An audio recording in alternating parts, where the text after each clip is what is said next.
Hello, my name is Paul Mayo. I'm doing a series of talks, free talks, on esoteric subjects. This one's on reincarnation. People ask, is reincarnation real? Is it something that actually happens? The trouble is we're all very entrenched in our material life, and therefore something like, is there a spirit world, seems very, very far away, very vague and uncertain. But there are some people, and I'm one of them, who can remember. Who can remember before they were born.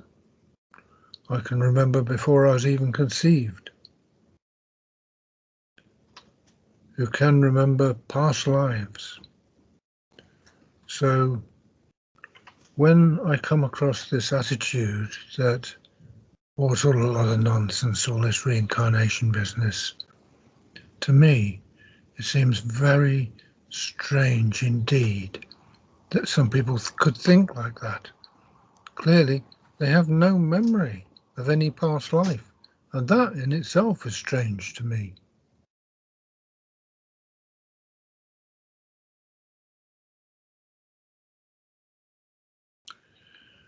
It's like if I were to say to somebody, what did you have for breakfast?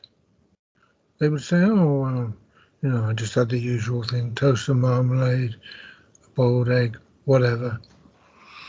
And then somebody else said, well, I don't believe you had a boiled egg for breakfast.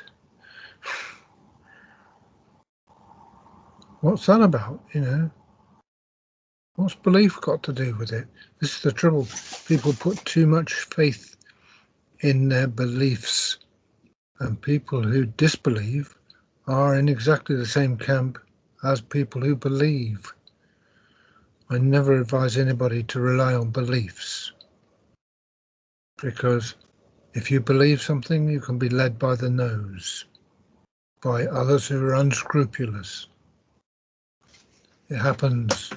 It's happened a lot over the years. Thousands and even millions of people have been led by their beliefs into doing awful, awful things. It's like Mark Twain said, to get a bad man to do a bad thing is easy. To get a good man to do a good thing, that's easy. But to get a good man to do a bad thing, for that, you need religion. He was a wise man, was Mark Twain. He understood. He was talking about you need belief. He used the word religion, but of course religious people are not the only people who believe. A lot of scientists are, for example, who think of themselves as extremely rational, are actually believers. There's more fraud in the sciences than there is in many other areas of life. For example, so if you believe in science, then you're a believer.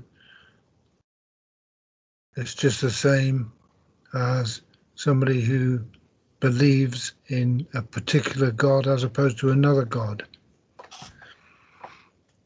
You're a believer or a disbeliever. When people say, well, I'm a bit skeptical, I believe this, that and the other. It's still belief. Disbelief is a form of belief, and it's not wise, because belief can be manipulated, and it is regularly. So don't say to me, well, I don't believe in reincarnation. The only thing that counts is knowledge. And when I say I can remember past lives, I can remember about a dozen past lives, and I know about other lives that I don't remember. And if people say to me, well, I don't believe that, you think you remember, but you don't really.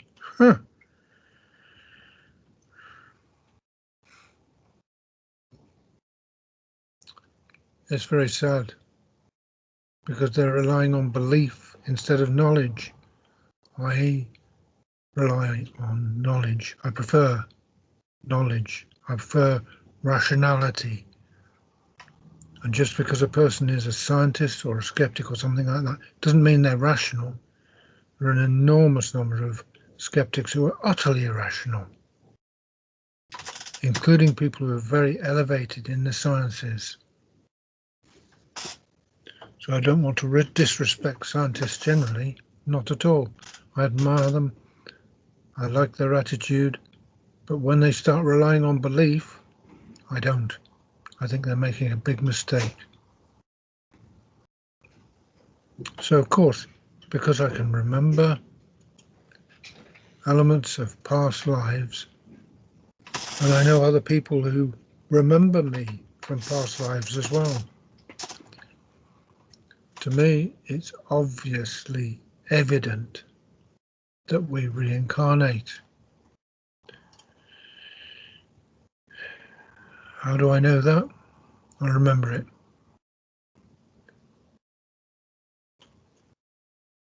I can remember looking out over the plan of this lifetime and being very, very interested in how it was constructed. And I said, yes, I'll do it. And at that moment, I was conceived. If I had said no, somebody else would have got that chance, not me. I could tell you that in a lot more detail, but I won't.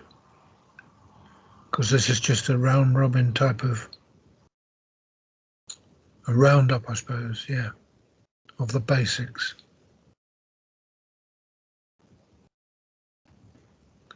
All the lifetimes that people have add up, even though they don't remember them. You have to come into this life not remembering, because otherwise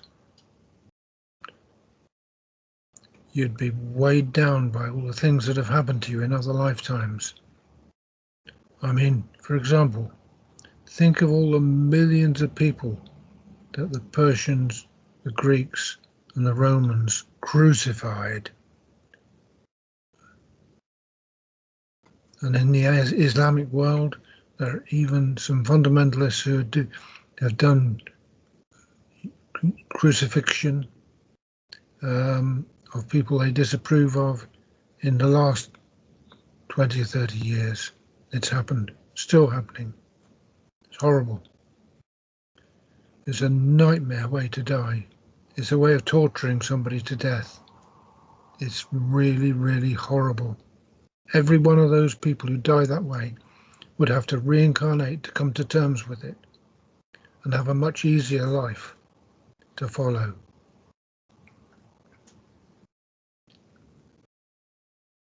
Then perhaps they can lay to rest what they've experienced. Anybody who has a nightmare experience would need another lifetime or two to get over it, at the very least. Sometimes there are experiences that can take many lifetimes to move beyond, and that's without remembering what happened. Somewhere deep in the unconscious, these experiences lodge.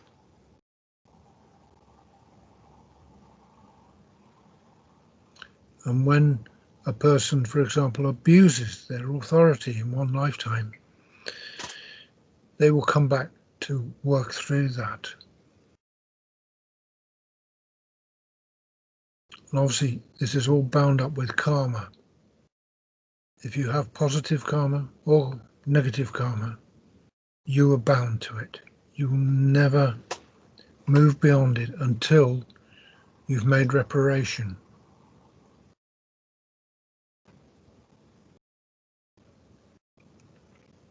If you've got negative karma, you'll feel guilty about it, even though you don't know what it is you're feeling guilty about. But rather than feeling guilty, it's far better to try and work through it by doing good things, by helping others and so on, by being kind. That way you make reparation for the karma that you have, and you move beyond it. That's why people reincarnate, because they come to the end of their life. There's a lot of unresolved stuff. It could be suffering, or it could be guilt. It could be things that they should be guilty about. There are plenty of ignorant and egotistical people around even now, let alone in the past. And those people have to make reparation. So they come back into another lifetime, start again, fresh body, fresh opportunity, the memory's gone. So it's like a fresh start, yeah.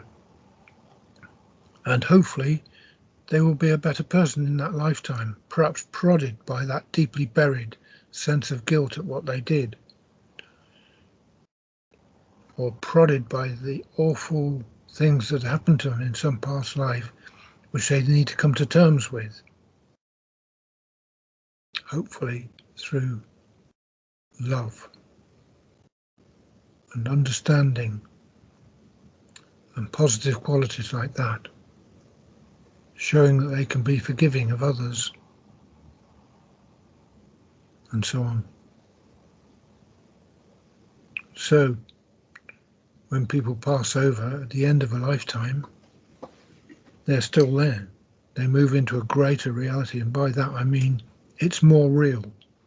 The physical world is very illusory, very, very illusory. And as you pass over at the end of a life, you look back and you think, my God, that was like a dream.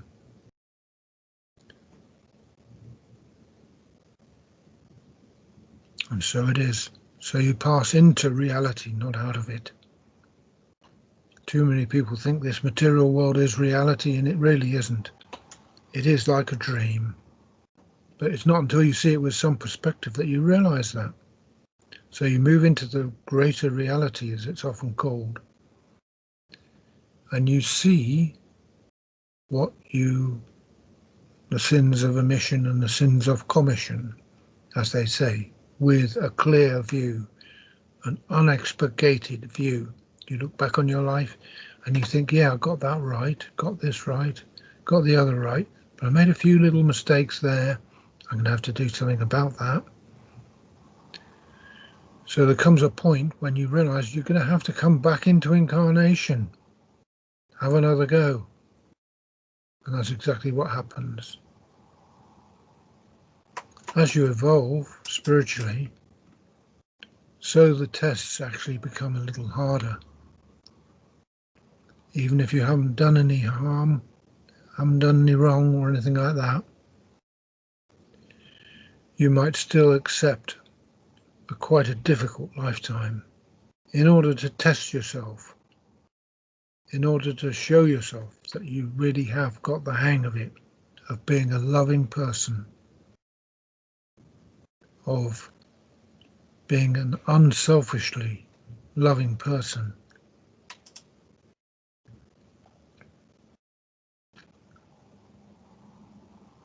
And sometimes quite a spiritually evolved person will come back into this life and be terribly tempted to do the wrong thing and then fall back in their evolution, which is a very, very sorry thing to happen. So it is a risky thing to do, to reincarnate. It's a risk every time. But it's worth it when you can pull it off, if I can put it that way, when you can go through a life without doing anything that you'd be ashamed of when you look back on it. Or if you have done something that you're ashamed of, to make reparation for it within that one lifetime. That's the ideal. So you don't carry it over from one life to another. People often say, is there any justice in the world? They don't see it, because you look around you and you think, oh, this person's got away with this, that and the other. Why should I bother? But actually, no, nobody gets away with anything. within this one lifetime? Yes. And people may die and think they've got away with it, but they really haven't, because karma is inexorable. It will follow that person until the bitter end. It will follow them from one lifetime to another, if need be. And that's not good, because every time you have another lifetime, the screw tightens a tiny bit more. And it gets just a little bit harder every time.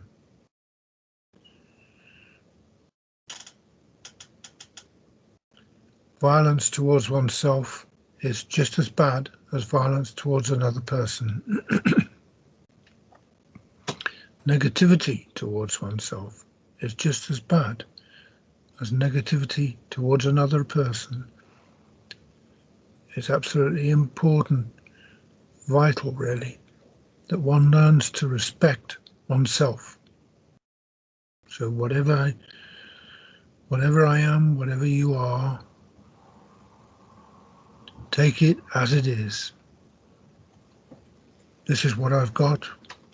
I know I'm not very good in this respect, that respect, but I accept it exactly as it is. I accept myself for what I am, is what each person needs to say to themselves when they look in the mirror.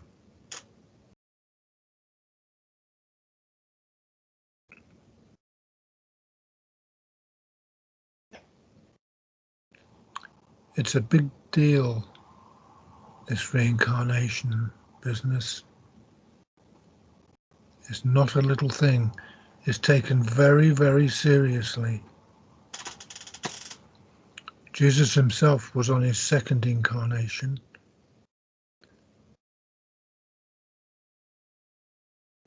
It's been passed down in the Western mystery tradition, the knowledge of what his first incarnation was. His first incarnation was a failure. He tried his best, but it didn't work. His second incarnation as Jesus was also a failure. He did his best, but it didn't work. Caused more trouble and misery in the world than most other things that were not even well intentioned. Because the Christian religion was set up in his name and misled and mistreated an awful lot of people. Think of all the people that were burnt at the stake, for example, or executed for any reason, just because they were one Christian sect or another, for example. But the fundamentals of what Jesus taught were really good and really worthwhile.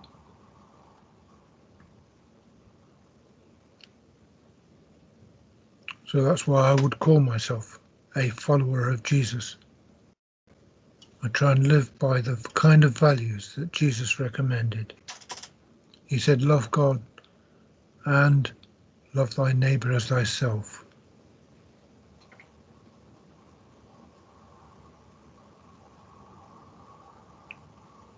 And it's a good thing to try and do that. If you are a loving person, truly, and it's not selfish love, then you'll be all right. You won't go far wrong with that. Try also, if you can, to be tolerant, to be understanding of the differences between people, and so on. And avoid the negativities, obviously. You know what they are.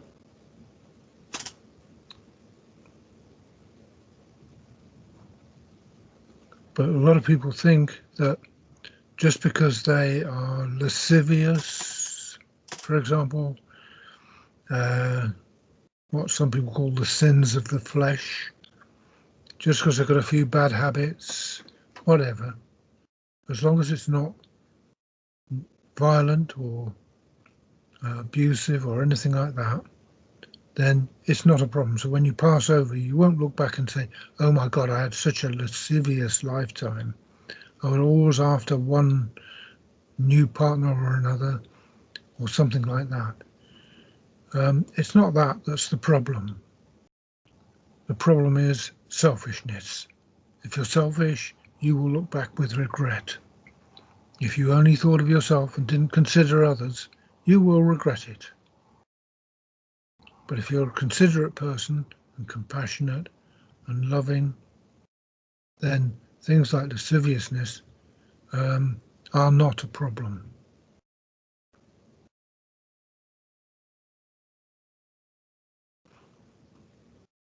So when you pass over, you have to review what you've done and what you haven't done. And that is really what's behind some people's fear of death. They're not actually afraid of death itself, because death is a very gentle process for most people, even when it's a violent death.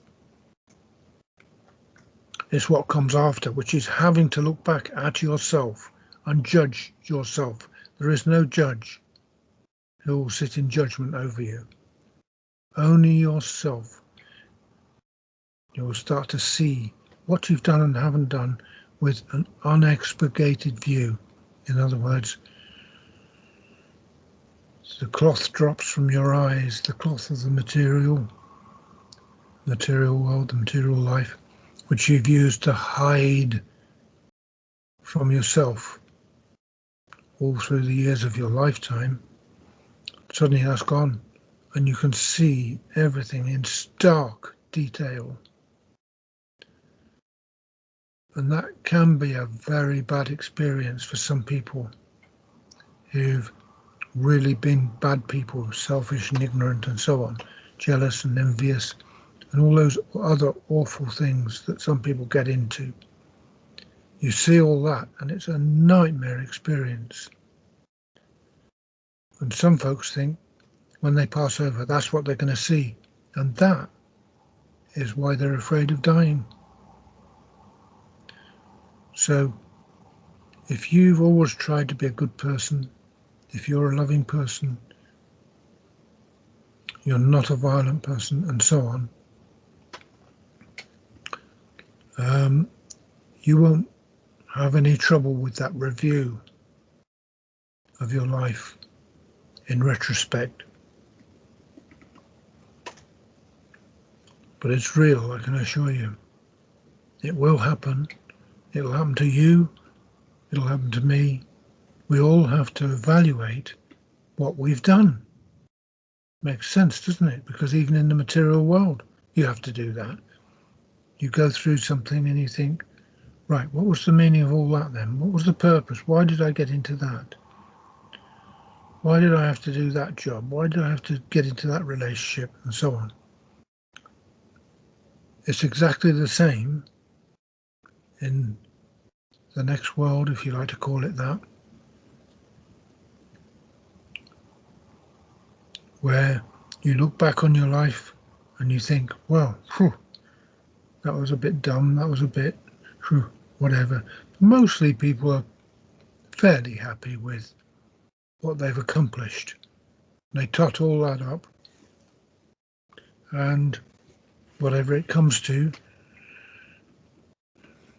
is subtracted from the negatives, and whatever negatives are there, or if there's an excess of positives, that's karma as well.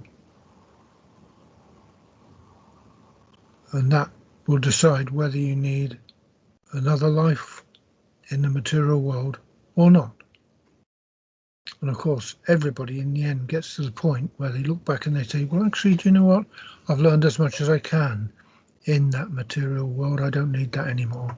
And you just move on into the higher realms. It can still be challenging, but it's not as difficult as the material realm, in my opinion.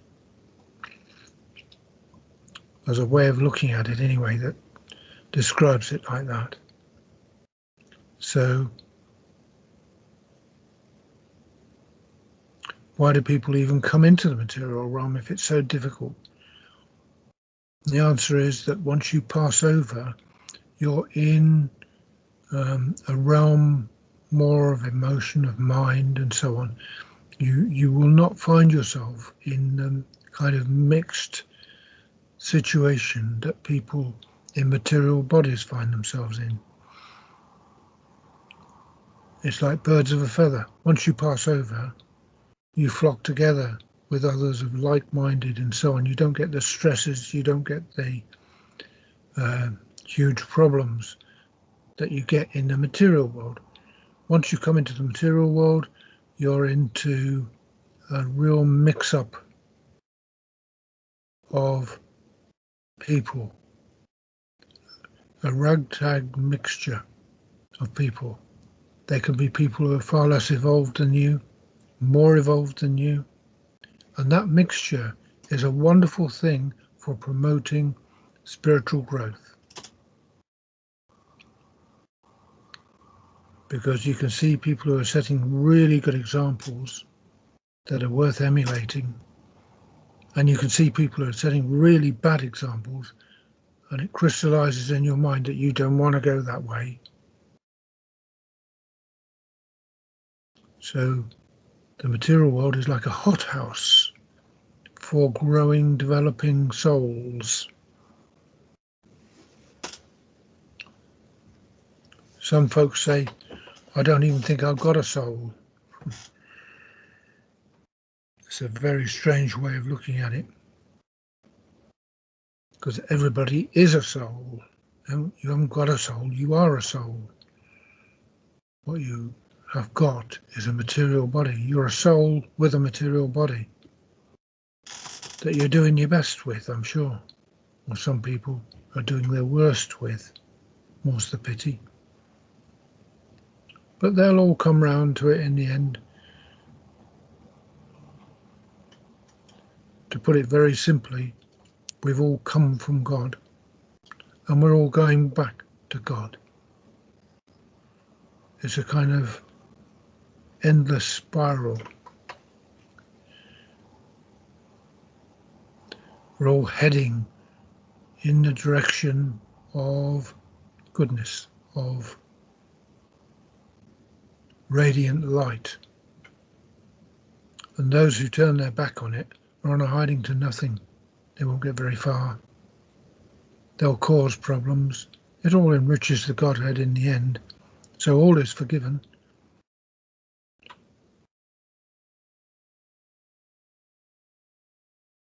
Some people say, is there such a thing as God? I'll have to talk about that some other time. At the moment I'm just concentrating on reincarnation. If you reincarnate, if you have to, which most people do, there's not very many come back willingly, even though they don't need to. That is possible though. So all the great spiritual teachers came back and risked that, even though they didn't have to. So for example, the Buddha is known to have survived 8 assassination attempts. That was back in 600 BC.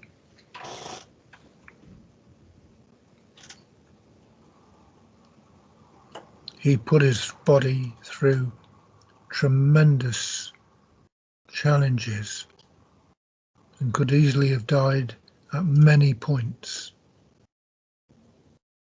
He could also have given way to all the temptations of his wealthy upbringing. But he passed all those tests and became the Buddha, and left us with a legacy of wonderful thoughts and sayings and so on, and deeds that have inspired people ever since. The same with Jesus. He was a very, very inspiring person.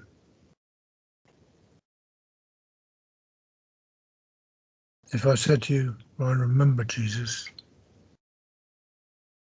it's because I was around at that time. I knew him not as a close friend or anything like that.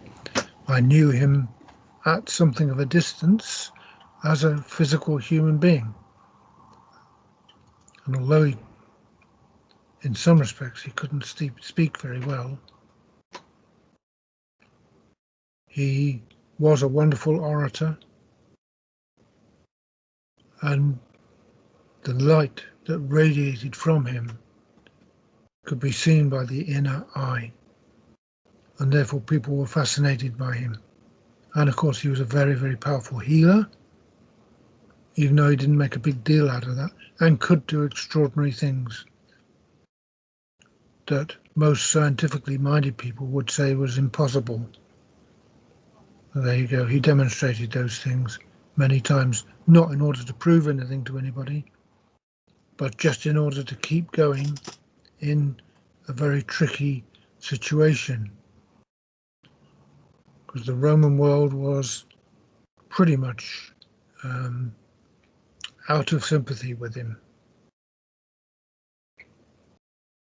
And it wasn't until hundreds of years later that the Roman Catholic Church began. And when it did, it was largely nothing to do with his Christianity. It was a continuation of the former Roman religion. Excuse me. And they picked and chose what they wanted to believe. Notice that word again, belief. Always a mistake.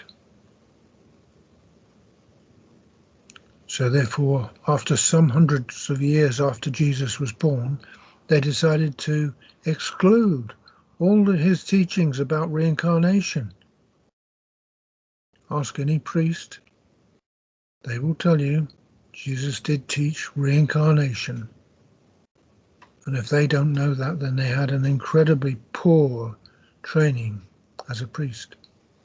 It's well established, well known. It was part of the Bible for hundreds of years after Jesus' death.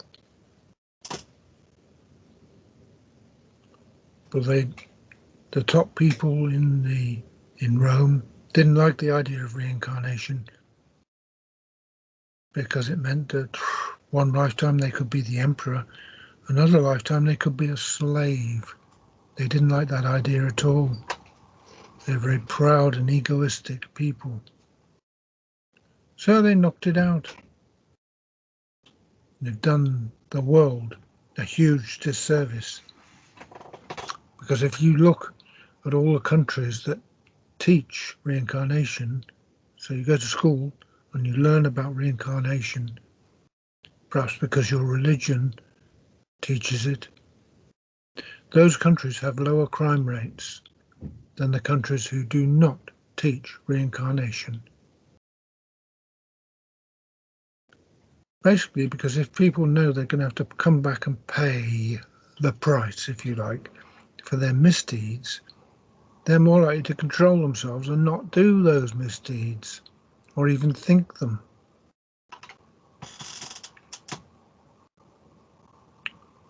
So it makes social sense for people to have an understanding of reincarnation, and then gradually as they evolve as people, as they evolve spiritually, their reincarnational memories will gradually come back to them, at least in bits.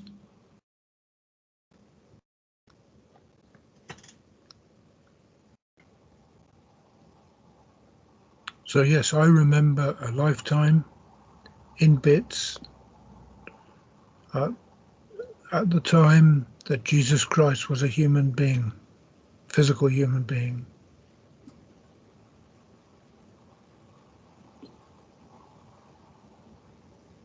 I remember other lifetimes since then and before then.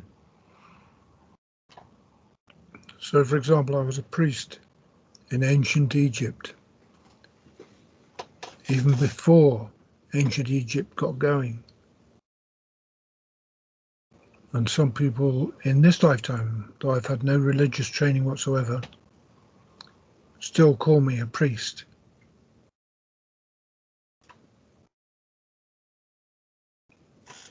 I hope not because I'm too preachy, but I suppose I do preach in a sense.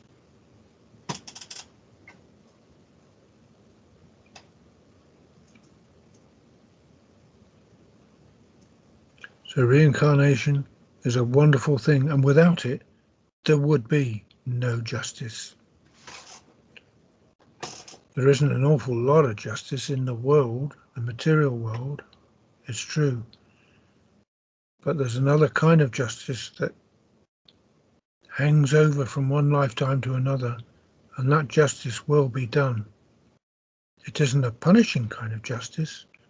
It's quite wrong to think of people going to heaven or hell, or I could explain that another time.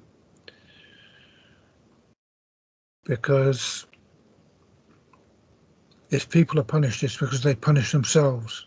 There's no judge sitting on high and saying, you will be punished, you're going down. You know, it's just not like that.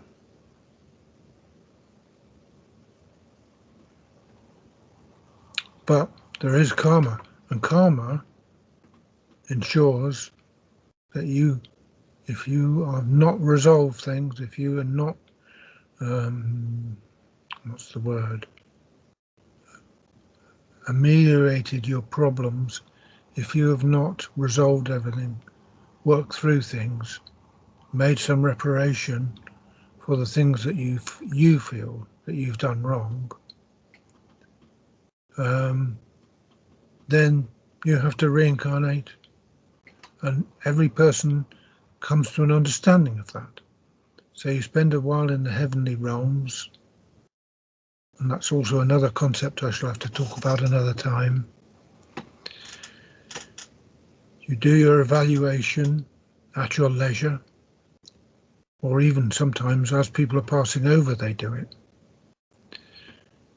But at some point it's done, and then a recognition comes. If there's any need to reincarnate, that person will recognize it, and then they will be helped to reincarnate appropriately. To choose a lifetime, normally the choice is made for you, and you're given the option. Do you want this lifetime or not? And a person may say yes many times, they may say no many times over, and therefore have to take some other opportunity to reincarnate. And in some cases they can take thousands of years before they agree to reincarnate. But in the end, if it's karma, it's got to be worked through. And it's not very likely that they'll be able to do it in what we call the heavenly realms, which are a bit easier on folks. It's not so mandatory. So when you come into incarnation in the material world, it suddenly becomes all too real. That's how it seems. And you're up against what you might call mandatory circumstances. The people you meet, the circumstances you find yourself in, and sure enough, it's designed to help you move forward in a spiritual way, in a better way, in a way which is kinder, more loving, whatever.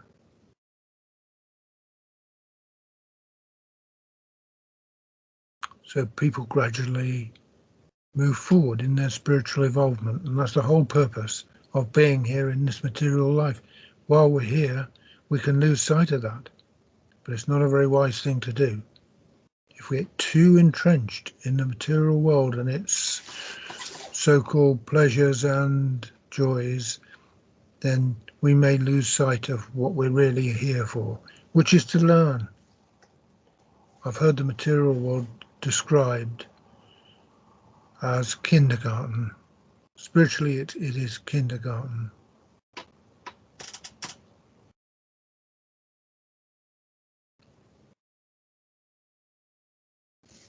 But even in kindergarten, we can grow up we can mature, we can be sensible people, we can make rational, reasonable judgments about things, and we can recognize the reality, which is,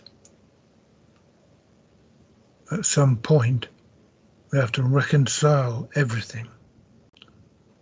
We have to make recompense for the things we haven't done or have done wrong, have done that we should have done better, and so on. And we have to use up any luck that we have. So positive karma follows us around just the same as negative karma. Some people seem terribly lucky, even though they don't deserve it. But that luck will be an overspill for some past life, where they were very perhaps self-effacing, just helped others all the time and so on. It's possible to build up too much positive karma so that when you go into another lifetime with that loaded down with that positive karma, you get away with everything. And that's how people slip back. So keep a balance. Don't be a goody two shoes. Just try and be a good person. You don't even need to do good deeds, just be a good person. It's what you are that matters. And what you do should be a reflection of what you are. Then you'll find that at some point, maybe even in this lifetime, you'll get to the end of it and you'll think, do you know what? I've done everything I needed to do. I don't need to go back into that material mess. When looked at from the other side, it does look like a bit of a mess.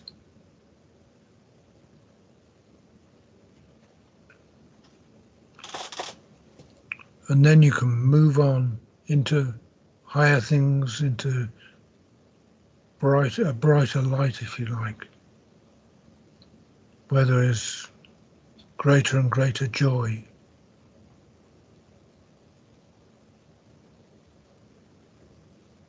I'm trying not to paint what people call the other side, in other words, what most people call heaven, in too shining a colour, because people need their challenges, and there are challenges.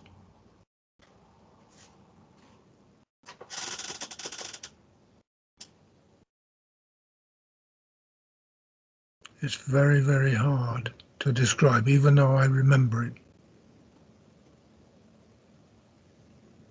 I remember before I was born and coming through into this life. I remember dying in other lifetimes, and of course the experience of living in those other lifetimes. For example, in the early colonial period in America, I was there as an ordinary Native American. And I was shot by a person from the East, in other words, European, an incomer. I still remember vividly the little village hamlet, I suppose, of houses that they'd built. I remember lying there on the ground and him looking down at me. I remember the look in his eyes of great curiosity as he saw that he'd killed me. But I was perfectly calm and peaceful. Didn't bother me at all. You've got to go sometime. And I did. I moved on into another life. Later, after a rest, if you like, in heaven, But I didn't have any resentment or negative feelings about that person.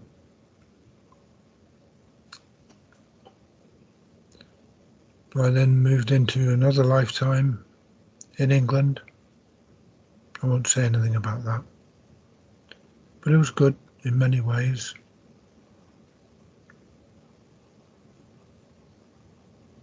But what about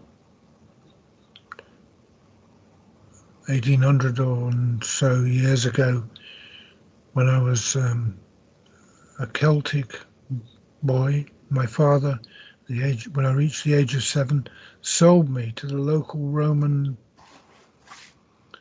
I suppose you'd call him dignitary, as a slave. I was all right in that lifetime too. I had to keep his fires going in the cold British climate to centrally heat the house. But I liked it. I was fine with it. I got fed decent meals. It was the law in Rome that slaves had to be fed properly and looked after to some extent, and I was. So that wasn't a bad life. I was a slave, but so what? It was fine. And I've loved lighting and keeping alight fires ever since. I've spent quite a bit of this lifetime carrying logs home from the fields to burn on the household fires or in the garden. I love a fire.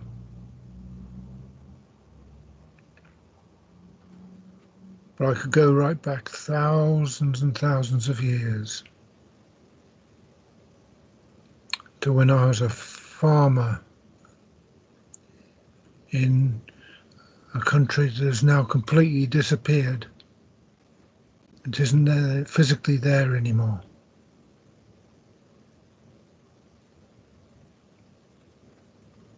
But I won't say any more about that.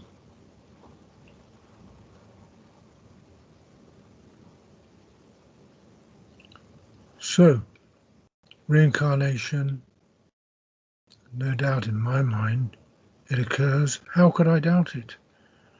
I remember it. If you don't remember it, then you have to question it. I would not ask you to believe me. In fact, I would suggest that you don't. Wait until you have some knowledge of your own. If you don't already know, if you don't already remember clearly some details of past lives, then wait until you do before you make up your mind. Please don't rely on belief or disbelief, because both of them are the two ends of the same stick, and you can be misled if you start believing or disbelieving. But I'm telling you, reincarnation is real. You can take that on trust if you want, until such time as you find out for yourself. Maybe you already have found out for yourself. Maybe you do remember those other lives, even if it's just as a series of strange memories that don't fit into this lifetime. And I can remember that state of mind. But in the end, it does clarify itself, and you get a better understanding of where you're coming from. So, that's probably all I need to say on this topic. So I'm going to stop there, but there will be a series of these little talks, and I suggest you either subscribe, which is free, and therefore you should be informed when another one comes up, or else just search under my name or under the topic, and hopefully you'll find one. All right, cheerio then. Take care.